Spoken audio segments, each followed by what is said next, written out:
आपके वोट की औकात क्या है भाई? आपको पता है जो आपने वोट डाला है क्या वो थैले में उन तक पहुंचेगा? आपको पता मतलब ही नहीं है। बैलेट से तो फिर आप इनकलाब ला ही नहीं सकते, नहीं ला सकते। तो फिर क्या हाल है? हल क्या हो सकता है? हल यही है कि भाईजान इनकलाब की दो किस्में हैं, एक सॉफ्ट और एक हार्ड, यानी कि बैलेट के जरिए सर, ना तो इनकलाब। यहाँ पे सॉफ्ट हो सकता है ना हार्ड हो सकता है। हार्ड हार्ड का होगा हमने देख लिया, आपके अंदर वो पावर ही नहीं है। ऐसे ही है। ऐसे कुछ आपके नजदीक नवाज शरीफ की जरूरत है मुल्क पाकिस्तान को? सर किसी को भी नहीं है। मुल्क पाकिस्तान को किसी को भी नहीं है भाईजान। आपके नजदीक रियासत कहता को या हूँ आवाम को किसकी जरूरत सर, मैं कहता हूँ अगर आपने इलेक्शन करवा के ये मोटा बबलू लेके आना है तो भाईजान आप इलेक्शन ही ना करवाएं। हमें जरूरत ही नहीं है। हम जिस जगह पे हैं सेटल हो गए हैं। कोई बात नहीं, हमें पता है अगले जुमेरात को भी तेल बढ़ जाएगा, अगली रात को बिजली के रेट बढ़ जाएंगे, कोई मसला नहीं। हम यहाँ आदत सी हो गई है तो इन चीजों से हम ना अब सेट हैं यार, कोई मसला नहीं है। लेकिन रियासत ये चाहती है कि इलेक्शन करवाए जाएं और इलेक्शन करवाने के बाद इक़्तिदार जो है वो भी इन्हीं को सौंपा जाए दोबारा। तो भाईजान क्या रियासत खाली नवाज शरीफ का नाम है? फिलहाल तो वही बना हुआ है। बस यही तो आप वजह क्या है। चाहते हैं, किसको लाना सारे चाहते हैं? आपके नजदीक आवाम का नुमाइंदा कौन है?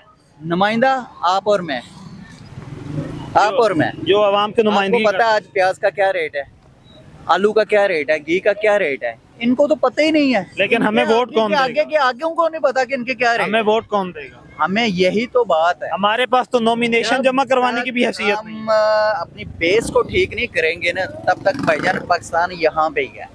हम कहीं भी नहीं जा सकते, ना हम चांद पे जा सकते हैं, ना हम किसी और चीज़ में जा सकते हैं, ना हम आईटी में आगे जा सकते हैं, ना एजुकेशन में जा सकते हैं। हम सिर्फ जा सकते हैं आलू 50 रुपये किलो, घ्यो 350 रुपये किलो। हमें सिर्फ इस रेट में आके ना हम बस, हमारे बच्चे भी इसी टेंशन में मर गए हैं, हमारे माँ बाप भी इसी टेंशन में रह गए हैं कि बच्चों को कैसे कमा के देना है। अब मौजूदा जो ये हालात हैं, इन हालात का हल क्या है? किसके पास इन हालात को सुधारने का कोई तरीक़ेकार, कोई फार्मूला किसके पास मौजूद है? रियासत पाकिस्तान या पाकिस्तान के पॉलिटिकल सिस्टम में कोई ऐसा शख्स मौजूद है आपके नज़दीक? बिल्कुल है।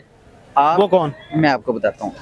जो इलेक्शन करवाते हैं ना उन्हें चाहिए कि सब जितने भी पाकिस्तान की इलेक्शन लड़ती हैं पार्टियाँ, उनको कहें कि आप इलेक्शन लड़ें।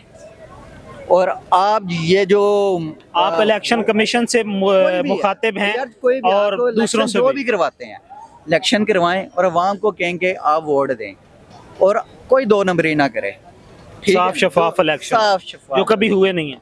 बस यही तो बात है। इसी वजह तो सर आप मेरे से सवाल कर रहे हैं आगे, यही तो बात है। वरना साफ शफाफ इलेक्शन हो तो अवाम का भी कुछ बने, अवाम के भी मसले हल हों। तो ये चीज़ है, जब आप साफ शफाफ इलेक्शन कराएंगे अवाम जिसको वोट देगी वो आए, अवाम को भी पता होगा कि यार इसको लाने वाले हम हैं, अब जिम्मेदार इसके हम हैं। आपको लगता है कि साफ शफाफ इलेक्शन पाकिस्तान में हो सकेंगे? क्या नहीं हो सकता? अगर मौजूदा कुछ करवाने वाला हालात, हो तो हो सकते हैं। आपने हालात का नहीं, तज्जिया हालात बड़े तो अच्छे है। तरीके से किया है, ठीक हो गया। आपने रियासत का भी तज्जिया किया, रियासती इदारों का भी किया जिनकी जिम्मेदारी इलेक्शन करवाना है, या जो इलेक्शन कमीशन के पसे पुश्त जो कुव्वतें हैं जो इलेक्शन करवाती हैं, क्या वो इस वक्त इस पोजीशन में हैं और वो ये चाहते हैं कि साफ शफाफ इलेक्शन? सब अच्छे हैं, सब इस अपोजिशन में हैं, सब कुछ हो सकता है, जो चाहे हो सकता है। पाकिस्तान है, अगर हम इसकी बात करें तो दुनिया में ये वाहिद मुल्क है जिसमें अल्लाह ने हर चीज़ अता की हुई है। अता नहीं है हमारे अंदर तो ये जो हम वो बेईमानी वाला सिस्टम है ना, जब तक हम इसको ख़त्म नहीं करेंगे, हक सच की बात नहीं करेंगे, राइट की बात नहीं करेंगे, तब तक हमारा कुछ नहीं जो बनेगा। हक और सच की और राइट की बात कर रहे हैं, आप देख रहे हैं हालात कैसे, उनके साथ क्या हो रहा है। बस इसी वजह तो भाईजान दुनिया में हम तमाशा बन गए हैं ना। हमारा अगर हम किसी एयरपोर्ट में जाते हैं, आउट ऑफ कंट्री में जाते हैं, तो हम वो कोने में लगे होते हैं 2 घंटे, हम वहाँ पे अपने आप की सफाइयाँ देते हैं कि हम कौन हैं भाई। हम ऐसे नहीं हैं जो आप हमें समझ रहे हो भाई। हम पीछे से आए हैं, ये पासपोर्ट है, फिर भी वो आपसे पूछते हैं भाई तुम वो है, क्या कह सकते हैं? मेरे नज़दीक साफ शफाफ इलेक्शन नहीं होने और करवाने की वजह बात बताइए, मैं आपको एक बात बता दूं, ना तो साफ शफाफ इलेक्शन होने हैं, सीधी सी बात है। आपने नवाज शरीफ की बात की, ये लोग अवाम नवाज शरीफ का फेस नहीं देखना चाहते, जो देखना चाहते हैं वो ले आएंगे, बात खत्म। उसी पे फिर उन्होंने इलेक्शन करवा के नवाज शरीफ को बिठा भी देना। यार आपके वोट की औकात क्या है भाई? आपको पता है जो आपने वोट डाला है क्या वो थैले में उन तक पहुंचेगा? आपको पता मतलब ही नहीं बैलेट से तो फिर आप इनकलाब ला ही नहीं सकते, नहीं ला सकते। तो फिर क्या हाल है? हल क्या हो सकता है? हल यही है कि भाईजान इनकलाब की दो किस्में हैं, एक सॉफ्ट और एक हार्ड, यानी कि बैलेट के जरिए ना तो इनकलाब। यहाँ पे सॉफ्ट हो सकता है ना हार्ड हो सकता है। हार्ड का होगा, हमने देख लिया, आपके अंदर वो पावर ही नहीं है, ऐसे ही है।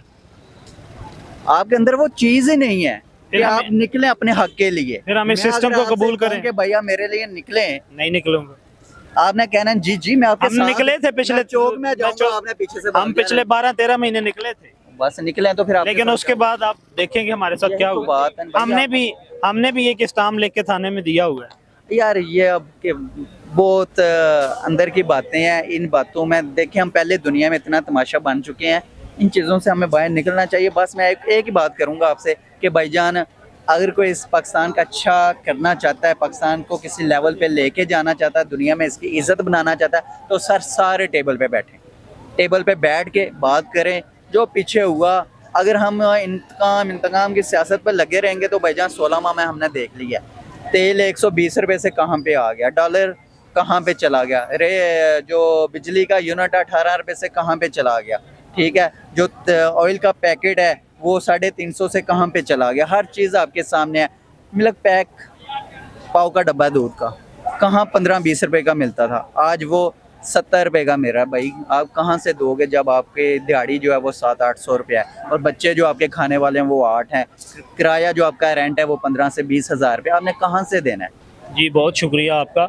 भाई ने मुल्क के मौजूदा हालात वाक़यात का बड़े अच्छे तरीके से उसका तज्ज़िया किया है, उन्होंने हल भी बताया है। अब सवाल ये है कि इन हालात के ज़िम्मेदार लोग जो हैं, क्या इन हालात को सुधारने की कोशिश करेंगे या मुल्क को इसी विशियस सर्कल ऑफ अनस्टेबिलिटी के अंदर ही उन्होंने लेके चलाना है और अपना तुर्रा इम्तियाज़ जो है उसको बरकरार रखना है। अल्लाह हाफ़िज़।